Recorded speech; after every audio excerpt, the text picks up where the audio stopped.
বিস্তীৰ্ণ পাৰৰে অসংখ্য জনৰে হাহাকাৰ শুনিও নিশব্দে নীৰৱে বুঢ়ালুইত তুমি বুঢ়ালুইত বোৱা কিয়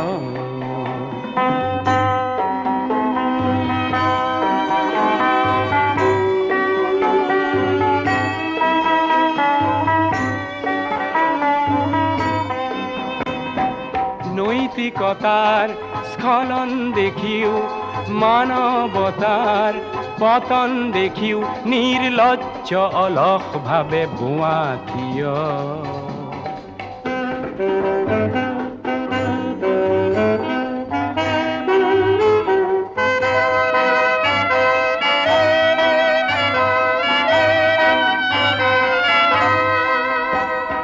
জ্ঞানবিহীন